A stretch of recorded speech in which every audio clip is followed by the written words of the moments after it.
Ladies and gentlemen, good day and welcome to SUNPHARMA's Q2FY26 earnings conference call.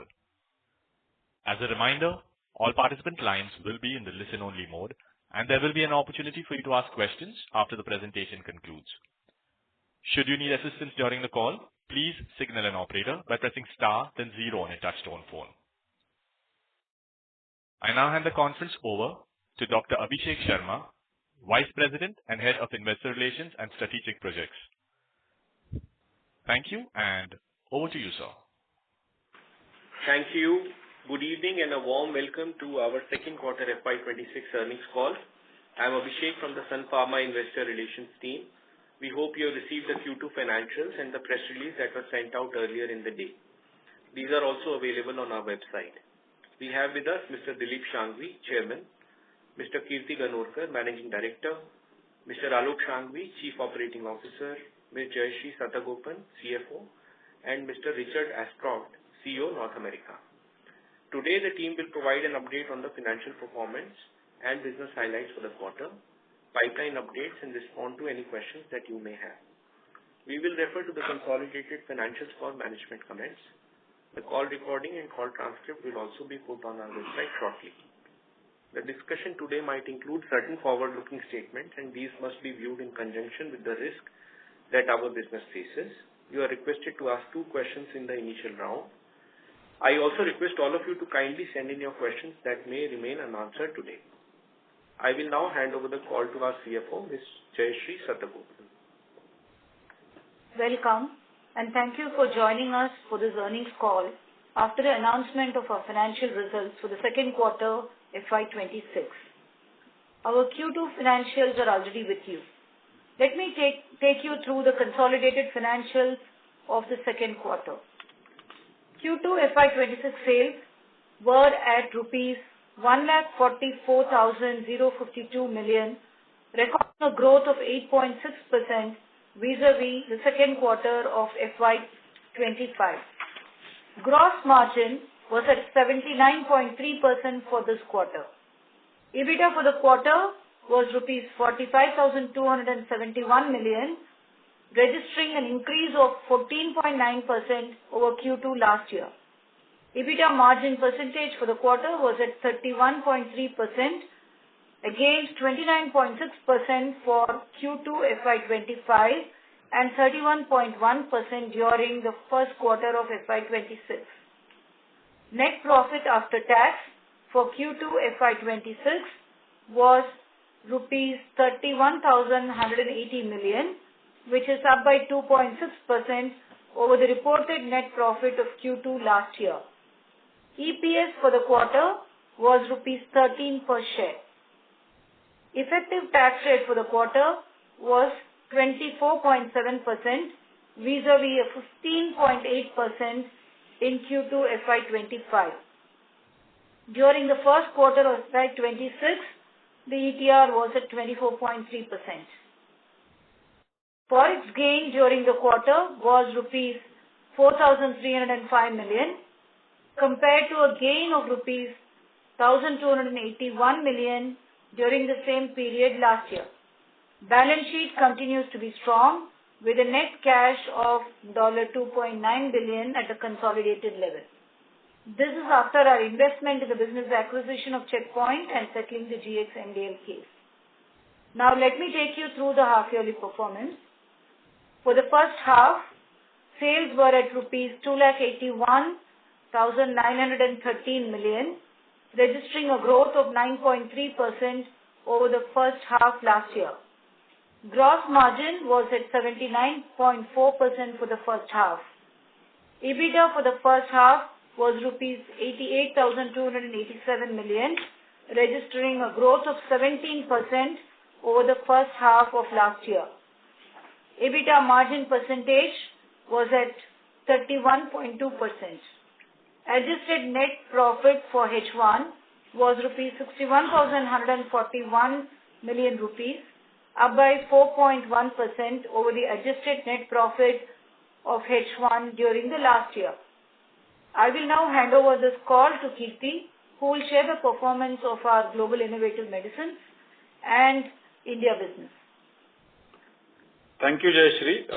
In Q2 FY26, our global innovative medicine sales were up by 16.4% to reach $313 million. US sales of innovative medicine has surpassed generics for the first time during the quarter. Our ex-US innovative medicine business also continues to deliver strong growth. Our largest brand, Ilumya, is now commercialized in all the major markets and is available across 35 markets. Coming to India business, for Q2, the sales of formulation in India were rupees 47,348 million, recording a growth of 11% over Q2 last year. India's formulation sales accounted for 32.9% of total consolidated sales for the quarter. SUNPHARMA is ranked number 1 and holds 8.33% market share in over 2,350 billion Indian pharmaceutical market as per PharmaRack MAT September 2025. Corresponding market share for the previous period was 8%. For the quarter ending September 25, we grew higher than IPM and we have done well across all major represented therapy areas. We are happy to note that on MAT basis, the sales growth has been led by volumes and new product launches versus the IPM growth, which is predominantly price-led. As per SMSRC March-June 2025 report, we continue to be number 1 brand company based on the prescription volumes. SUNPHARMA is also ranked number 1 by prescription with 13 different doctor categories. For Q2 FY26, the company launched 9 new products in India. I will now hand over call to Rick for the updates on the US business. Thank you, Kirti. I will update on the performance highlights of our U.S. business. Our overall U.S. business declined by 4.1% to $496 million for the quarter. Growth in innovative medicines was led by Ilumya, Cequa, and Adamzo. Innovative medicines growth was offset by lower sales in our generics business due to additional competition for certain products and lower sales of lenalidomide. The U.S. accounted for 30% of consolidated sales for the quarter. For the second quarter, we launched 3 new generic products in the U.S. We also launched Lexelvia this quarter, and we've been pleased with our initial access and the response from healthcare providers and patients that they've had to the product. We anticipate access will continue to improve as well as overall uptake of the product. I will now hand over the call to Alok, who will cover emerging markets and rest of the world. Thank you, Rick. I will provide an update on the performance highlights of our other businesses. Our formulation revenues in emerging markets were $325 million, up by 10.9% over Q2 last year. The underlying growth in constant currency terms was 8%. In emerging markets, we have seen broad-based growth both in the generic and innovative medicines business, aided by favorable currency movement. Emerging markets accounted for 19.7% of total consolidated revenue for the second quarter. Amongst the larger markets in local currency terms, South Africa and Brazil have done well. Formulation revenues in rest of the world were $234 million, up 17.7% over last quarter, over the Q2 last year. We have seen growth both in the generic and innovative medicines business in rest of the world. And rest of the world markets account for approximately 14.2% of consolidated revenue. I will now hand over to Mr. Sami. Thank you, Alok. Let me take you through our R&D initiatives. We continue to invest in building a R&D pipeline of our innovative medicines business. Consolidated investments towards R&D for Q2 FY26 stands at rupees 7,827 million or 5.4% of sales. Innovative R&D accounted for 38% of our total R&D spend and stands at approximately 10% of global innovative medicine sales for the quarter. Regarding updates on innovative medicines, we are awaiting FDA decision on Unloxit updated labeling, and we remain on track to launch Unloxit in the US in the second half of FY26. We are also planning to file Ilumya psoriatic arthritis SBLA during second half of FY26. Operators, we can open for Q&A now. Sure. Thank you very much. We will now begin the question and answer session. Anyone who wishes to ask questions may press star and 1 on their touchtone telephone. If you wish to remove yourself from the question queue, you may press star and 2. Participants are requested to only use handsets while asking questions. Ladies and gentlemen, we will wait for a moment while the question queue assembles.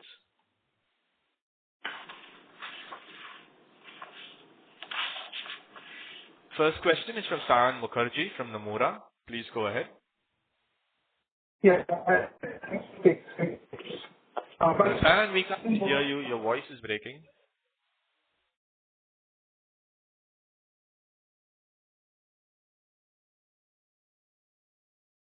Mr. Saion Mukherjee, you may go ahead with the question. We seem to have lost the line from Mr. Mukherjee. We'll move to the next question. The next question is from Kunal Dhamesha from Macquarie. Please go ahead. Hi, good evening. Can you hear me? Yes. Yeah, Kunal, go ahead. Yeah. Thank you for the opportunity. The first one on the intangible assets, which seem to have moved sharply from the March 25 level, almost around $950 million plus USD. So I can see there's $300 million intangibles which have moved from under development to other intangible head. But if you could provide a broader moving pieces here. Thank you, Kunal, for your question. The increase in the intangible assets is also due to the checkpoint intangible that has got added during the quarter. And we also had a milestone payment for Odomzo. Okay. So checkpoint would be close to 400 million plus, right? Yeah, it is about $471 million. So then rest of the 500 million,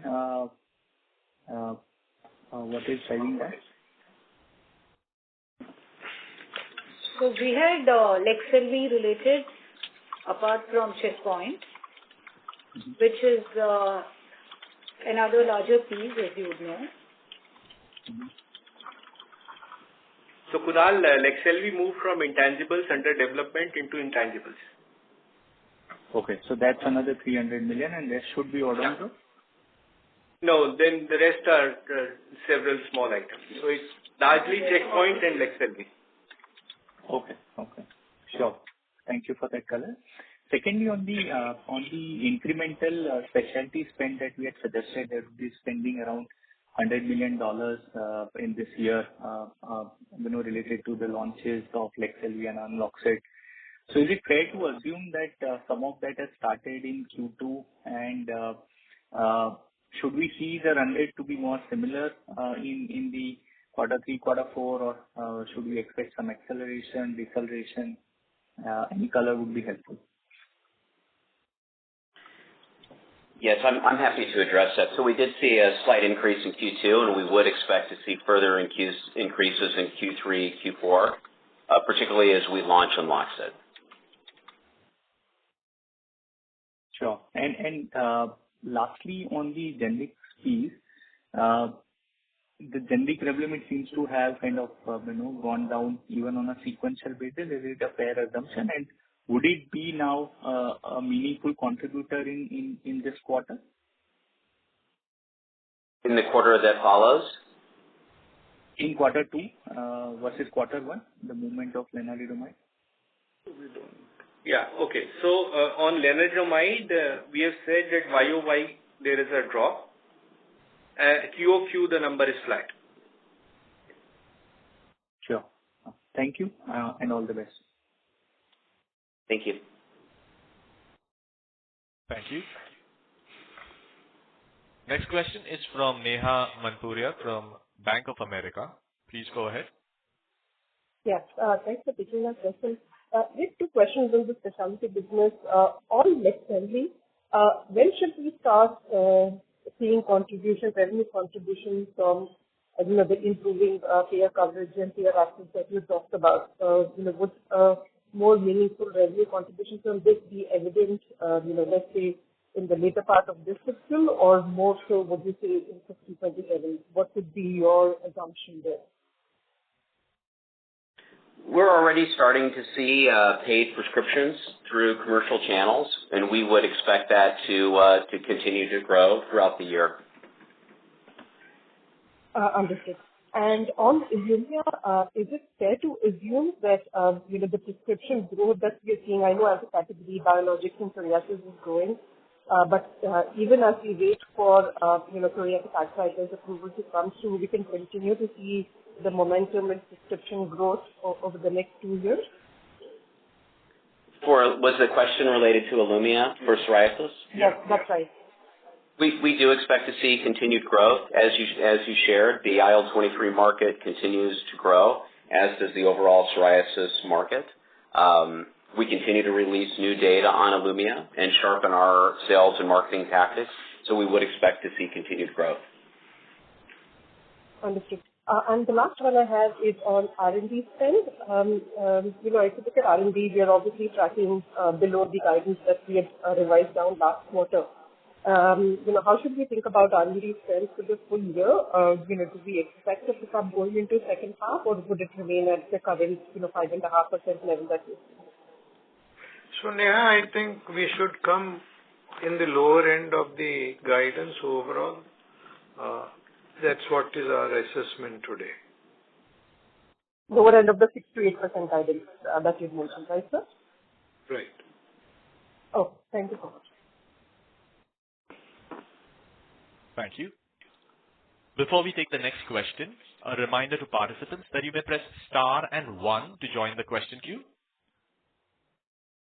Ladies and gentlemen, to ask questions, you may press star and 1. The next question is from Vishal Manchanda from Systematix. Please go ahead. Hi, good evening, everyone. I have a question on the balance sheet. If I look at the other current assets, it's almost doubled since March 2026. Sorry, March 25, from 2,500 crores to almost 5,000 crores. Could you clarify on this? What led to this? This is mainly on account of the GX-MDL settlement, which has gone into an escrow account. Sorry, which settlement? Last quarter, we had a settlement on the GX-MDL case, and that amount has been deposited in an escrow account. Okay, understood. And second one on Cosibelimab, wanted to understand whether it has been filed for European markets and whether our competitors, Keytruda and Libatio, do they have a European approval already? Yeah, we are in the process of compiling the dossier for Europe. Once it's filed, we will share the update with investors. Thank you, sir. And just one final one on Odomzo. If you could share what would be Odomzo share in the basal cell carcinoma market among the BRAF inhibitors?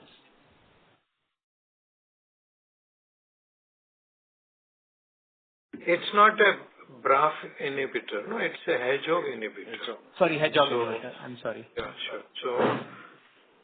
So I think it all depends on different geographies. Rick can update on the US market share, but in Europe, I think it's in excess of 60% market share. Yeah, and it depends on the customer. In dermatologists, we have over a 50% share in the United States. And in the overall market, including the oncologist? The oncologists are slightly less. I don't have the exact figure for the overall market at this time. Okay. And would dermatologists be the primary prescriber here? It's both.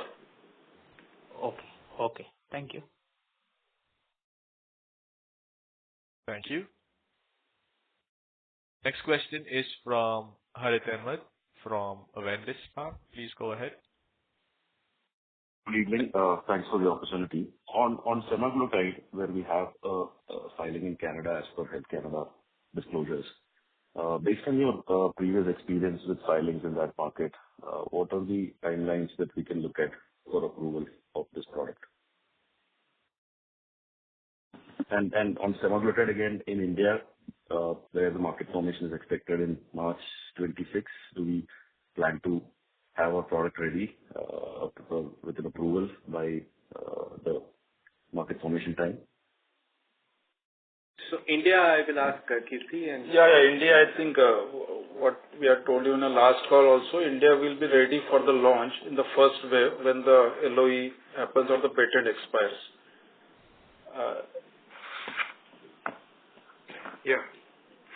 For Canada? For Canada, I don't believe we share that information. One is that, and second, I think we don't know. It's still not very clear. Right. How Canada has been slow. Okay. And in the ROW segment, we've seen a very strong growth this quarter, constant currency terms around 17 to 18%. And in the last quarter, we had alluded to some one-time sales. So has that continued into the second quarter? So before we answer the drivers for this one, there is no one-off in this quarter sales. For ROW, basically the growth has been led by both generics as well as innovative medicines. But there is no one-off. Okay. And a couple of months back, there was an announcement by the U.S. President on 100% tariffs on patented drug imports into the U.S. Well, there's no final policy that's been released yet, but is this a risk for our high-end products given that we are manufacturing these products outside the U.S.? And at the same time, we are manufacturing these in geographies where U.S. already has a trade deal, and these trade deals cover pharma as well. So how should we look at this particular risk? I think, as you say, there's a lot of uncertainty at this point. I mean, we don't have any additional tariffs that we're paying today. The original announcement has been put on pause, and we're still awaiting the outcome of the Section 232 investigation. Okay. I'll get back to you. Thanks for taking my questions. Thank you. Participants who wish to ask questions, please press star and 1 to join the question queue. The next question is from Bharat from Equirus. Please go ahead. Bharat from Equirus, you may go ahead with the question. Yeah, hello. Hello. I'm audible? Yes, we can hear you. Yeah, hi. Just wanted to understand that there is some investment into subsidiaries which is showing up in the cash flows amounting to almost like 3,400 crore. Can you explain what is it all about? This is mainly Checkpoint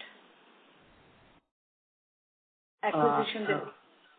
Right, because this amounts to almost like 390 million, whereas we have paid almost like around 500 million for Checkpoint. So just was trying to understand that. There was a big difference. No, the Checkpoint consideration is not 500, but it's less. It's what we disclosed was 355 plus. Surely, that's helpful. Thanks a lot. Thank you. Next question is from Shyam Srinivasan from Goldman Sachs. Please go ahead. Yeah, good evening. Thank you for taking my question. Just the first one again on the consolidated cash flow statement. Just the net cash generated YOY has declined despite similar profits. So just I can see it as working capital, but if you could explain why are lower cash generated, please? Yeah, there is some amount of increase in the working capital, which we believe will get normalized in this quarter. As I was also mentioning in the initial commentary, there has been settlements that has happened towards GXNDL plus our brand acquisitions that have happened, which is the reason why the cash flow overall has come down compared to the last from 1st April 25. So by the end of the fiscal, we expect this to be the generation to be in line at least with the growth seen in PBT. Let's assume. I'm just. Yeah, I think the cash generation, to clarify, has been good. Working capital changes happened during the quarter, and this has happened during this quarter. Other than that, there have been two other items. One is a business acquisition, the other one is a settlement. So they should get normalized. Got it. Helpful. Just on the opening comments now, I think called out that the US business formulations, we have now innovative higher than generics. Some, obviously you don't call it out, but of a $500 million US formulation, if I assume 250, 260 is now innovative. That's about 70-80% of global innovative business, right? So just maybe the question is the other way around. What is the prognosis now for the generic business? Do you foresee that this kind of decline continues? Does it still make sense for us to be? It's still significant, but what's your thoughts on how we should look at the US generic business going forward? Our strategy is to grow both our innovative medicines business as well as our generics business. Got it. Helpful. Last question, just again, just in light of the tariffs and US-based or localized manufacturing in the US. What are your thoughts? Is there any move for us to move supply chains back into the US? I know policy is still uncertain, but just your thoughts. We have enough cash. What about looking at US manufacturing assets? Thank you. Yes, we already have a manufacturing footprint in the U.S. We are kind of constantly assessing that manufacturing footprint, and we are open to considering moves to the U.S. in due time. Helpful. Thank you. All the best. Thank you. Next question is from Kunal Dhamesha from Macquarie. Please go ahead. Hi. Thank you for the opportunity again. Just on ROW, is there any particular new launch that we have seen or particular geography which has done good? And what would be the constant currency growth?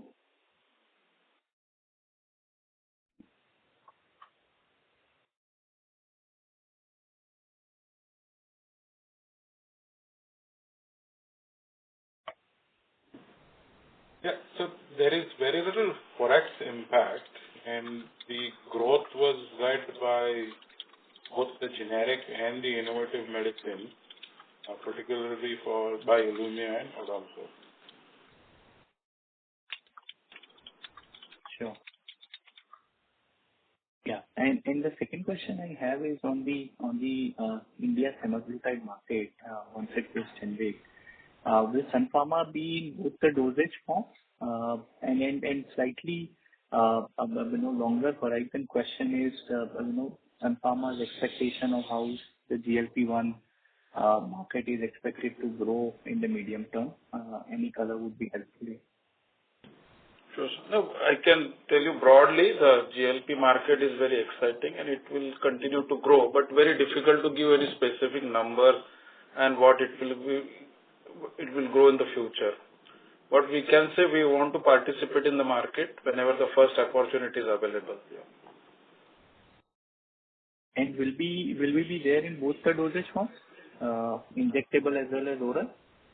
I don't want to disclose that much is what, but we will remain competitive. If others launch, we'll also launch along with them. That's what we are saying. Sure, sir. Thank you and all the best. Thank you. Next question is from Damayanti Kerai from HSBC. Please go ahead. Hi, good evening, and thank you for the opportunity. My first question is on your US dollar $100 million spent for supporting the two launches in this fiscal. So, if you can explain how cost will build up, say, majority of hiring for salespeople, et cetera, will be done in this year itself. So going forward in 27, what kind of cost you assume to continue? Some color on that will be helpful. Yes, we have already. Obviously, we've launched Lexelvi, so that sales force is in place, and we do now have the sales force in place for Enloxit. So we will start to obviously see those expenses. Some of these expenses will continue to occur in 27 and beyond as we continue to support and grow these two very important products. So is it reasonable to assume that majority of the fixed cost will be covered within this 100 million budget which you have put aside, and then going ahead it will be more variable cost in line with how products gain market share? Will that be logical assumption to take? I think so. What I would say is that, the sales force, obviously that cost will continue. Our marketing expenses will continue. The patient support programs will continue. Some of the upfront marketing costs will not. Those are more one-time costs, but we'll continue to have the carrying cost of the people as well as our marketing and patient support programs. Okay, that's helpful. My second question is a clarification on Revlimid opportunity. So, should they assume September was the last quarter when you had some meaningful sales coming from that product, and going ahead there will be virtually no sales, or how should we look at that? We'll have a small amount of sales for the rest of the fiscal year. Okay, but majority is done in first half, right? Correct. Yeah. Okay. Thank you. Thank you. Next question is from Vishal Manchanda from Systematics. Please go ahead. Yeah, thanks again. So on just a clarification on Fibromin, is the phase 3 and phase 2 data on soft tissue sarcoma and glioblastoma, is that yet to come out, or it's already there? Yeah, I think both the data are yet to come out. But this is also something which will be disclosed by Philogen, who is managing the studies. Okay. Any timelines, like would this be announced this fiscal year, or it will take longer? I mean, I don't want to announce on their behalf, but I'm not aware that there is any delay in the recruitment or conduct of the study. Okay. And second, on the GLP-1 compound, GL0034, we have been kind of pushing this like a bit, considering the competitive landscape, we are probably pushing it later, I think. We are not hurrying to develop this. Is there a reason to this, or No, how should we?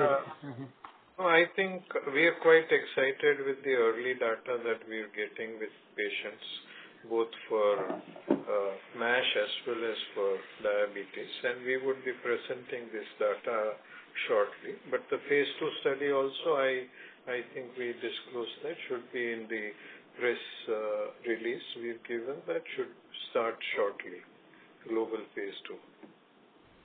Okay. And are we doing this through the recombinant route or the synthetic route?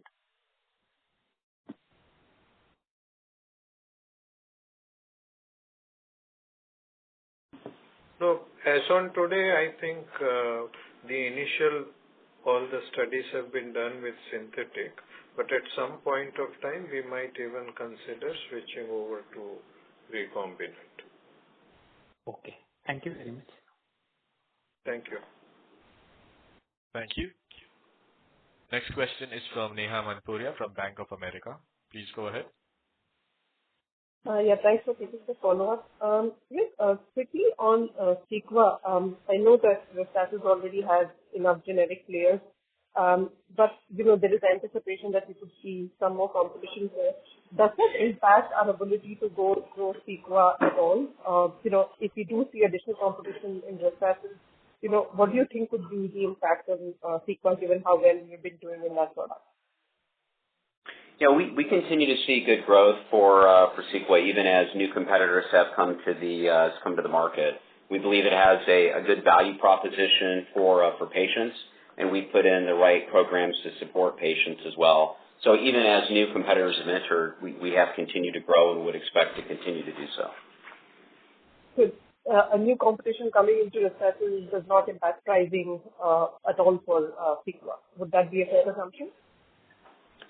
Can you re-ask the what question, please? What he's saying is that generics for Restasis, whether that affects your growth of Cequa. Not really, no. I think what currently is in place for Restasis, it will just be eroded by further generics. As you know, they've been able to hold on to quite a bit of share, but the generics will largely compete with Restasis and won't have a meaningful impact on the other brands within the category. Understood. And second question, I know there's a lot of uncertainty on the tariff situation, but I think there was another new investigation under the Section 301 that was, mentioned in recently. Does that in any way impact Ilumya, even though we don't sell Ilumya in Europe, it's through the partner? Do you think that could be under consideration as a part of this investigation? Any views you have around that? I don't think we have any views at this time. I think as we shared before, the tariff situation, as you know, is very fluid and uncertain. So it's hard for us to predict what the impact will be on either our generics or innovative medicines portfolio at this time. Understood. So, thanks so much. Thank you. Before we take the next question, a reminder to participants that you may press star and 1 to join the question queue. The next question is from Surya Narayan Patra from Phillip Capital India. Please go ahead. Yeah, thanks for the opportunity. Sir, my first question is on the specialty business in the non-US. See, in fact, what we are observing that the ROW and emerging market growth looks really strong in the recent quarters. So is it mainly driven by the fundamental growth triggers that we are witnessing in those markets, or it is also a role played by the specialty business in the non-US? Both actually. Yeah, I would say, both of them are factors in how the growth plays out. Okay. So, can you elaborate a bit on your specialty in the non-US market business? Although it is already been indicated that brands of US is likely to see newer markets and hence growth. So, any incremental initiative thought process about extension of these brands, if you can? No, what I said is like Ilumya, we are launched in 35 countries. And some of the countries, the launch has happened over a period of last 1 year. So this launch will also get picked up, and we see there will be good commercial traction. So ex-US, I believe that Ilumya will be a strong franchise for us to continue to grow. Okay. And the second question is about the semaglutide entry in Canada. Although we have filed for that, so whether we will be there in the first round of commercialization, or how later that we would be, even if our filing is relatively recent. So any sense about your timeline about the commercialization of the product in Canada? Yeah, we really don't have any further comments on that at this time. Sure. My next point is about the tariff one. So whether we have any negotiated price, the way innovators are offering to Trump for their Medicaid program. So for our innovative brands, whether we have any negotiated price with the Trump RX. We do not. As you probably are aware, we were not one of the 17 companies that received letters from the Trump administration. Okay. So then this tariff concern is a kind of overdone now, considering the kind of arrangement what innovators are trying to have with Trump RX. We don't know is the honest answer. I think it's unclear what will happen with the tariffs after the investigation. What we know now is that there's a pause. We believe that generics are already excluded. We believe that will continue to be the case, and it's unclear at this point what the impact will be on brands. Certainly, we'll be prepared to have discussions when the time comes. Sure, sir. Just one bookkeeping question. Surya, can you get back in the queue, please? Yeah, sure. Thank you. Thank you. Next question is from Alankar Garude from Kotak Institutional Equities. Please go ahead. Hi, good evening, everyone, and thank you for the opportunity. So first question on Leqselvi. Even though the penetration of targeted treatments for alopecia areata is quite low in the US, we've seen some stagnation in prescriptions for one of the other two molecules for this indication in particular. So from a market standpoint, is there any aspect that could hinder growth for targeted treatments like Leqselvi? We expect the market to continue to grow.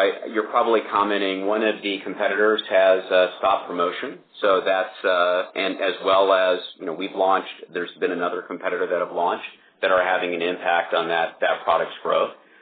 We believe the market will continue to grow. We see that. We see new physicians that are starting to provide JAKs or are starting to prescribe JAK inhibitors, and over time we would expect that confidence to grow, the number of prescribers to grow, and more patients to be treated. Understood. And the second one is more of a clarification. I missed your response on the U.S. manufacturing presence. You spoke about already having a presence, but you also spoke about open to considering a few further manufacturing presence in the U.S. Did I hear it correctly? That is correct. Yes. They're open for all options. Understood. That's it from my side. Thank you. Thank you. Thank you. Next question is from Shashank Krishnakumar from Emkay Global. Please go ahead. Hi, thanks for taking my question. Just one question that I had on biosims. I know that we have been always steadfastly focused on scaling up our specialty portfolio in the US, but given the FDA's recent guidance, any rethink in terms of a US/Europe biosimilar strategy, given that a lot of our peers have been incrementally allocating more capital and R&D investments to biosims. So any rethink there in terms of our strategy for the US? So I think we are studying and possibly waiting for the clear guidance to come before we take a decision, because clearly this would reduce potential investment, but there will also be impact in terms of future competition. So also there is no complete clarity on substitution. So all of that will help us finally take a decision. Got it. Thank you. That's it from us. Thank you. Next question is from Anubhav Sahu from MC Research. Please go ahead. Hello. Yeah, thanks for the opportunity. My first question is on the SEMA opportunity. Basically, want to understand how calendar year 26 will look at as far as this opportunity is concerned. Are we basically targeting Canada and India as the key two geographies for the generic launch? And at the same time, I mean, just trying to understand what capacity we are looking at for ourselves for the GLP-1 drugs. I mean, and how much we plan to do it in-house? Sure. I think Canada, there are two questions already been asked. We are not giving any clarification on Canada. Coming to India, as I said earlier, we will launch once there is a LOE. Yeah. Regarding capacity and where we manufacture, we are not disclosed. So, yeah. Okay. And for our innovative molecule, Utrigutide, I mean, could you mention which key indication we are looking at? I mean, I understand obesity, anti-diabetes, some of them, but are the other indication also which we are looking at? Yeah, I think the phase 2 that we are disclosed is a type 2 diabetes study. Okay, understood. Thank you. Thank you. Thank you. Next question is from Rashmi from Dolat Capital. Please go ahead. Yeah, thanks for the opportunity. Just one question. We have seen a spike in interest cost this quarter, and if I see the balance sheet, short-term borrowings have also gone up. So, is it because of the acquisition or, it would be reduced in the future or anything, if you can comment on it? Yeah, you're right. This is a short-term borrowing that we have taken for the acquisition. And since it is also short-term in nature, it will get evened out in the coming quarters. Okay. So, the amount will be more or less similar to, last year level only. I mean, you will bring it down to that level.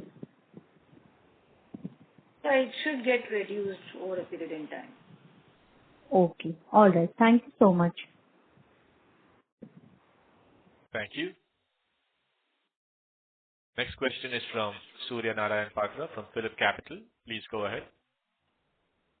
Yeah, thanks for the opportunity. One clarification about the tax rate. So this quarter looks obviously higher, with 27% plus kind of tax rate. And also there is a kind of a adjustment, a kind of a one-time adjustment relating to the merger. So if that is to be factored, then the tax rate will look even higher, more than 30%. So first of all, what is that 140 crore kind of adjustment? Whether it is into that rate already, and that is to be separated, considering it is one-off. If you can give some clarity about that, ma'am, and what is the ETR that you are expecting for the full year? Yeah, our ETR has gone up to 24.5, and we expect it to be hovering around 25%. This is what we've been guiding. We used to get some benefits on account of carry forward tax losses, as well as the benefits of having our facilities in Assam and Sikkim. Those are getting over, and therefore the tax rate will get normalized. Okay. Sure. Yeah. Thank you. And just one more point about the GLP-1 opportunity. So, how do we position ourselves in terms of the, or let's say, whether our focus would be vial-oriented to enter into the domestic market, or it would be pen-oriented approach that we would follow?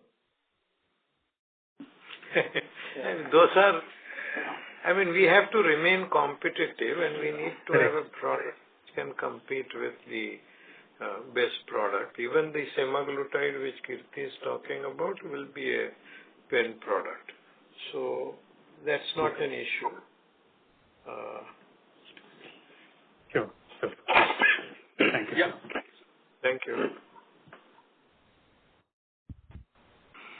Thank you very much. That was the last question. I would now like to hand the conference over to Dr. Abhishek Sharma for closing comments. Yeah, thank you. Thanks everyone for joining in. If you have any questions which remain unanswered today, you can always reach out to the investor relations team. Good evening, good night to all of you. Yeah, thank you. Thank you very much.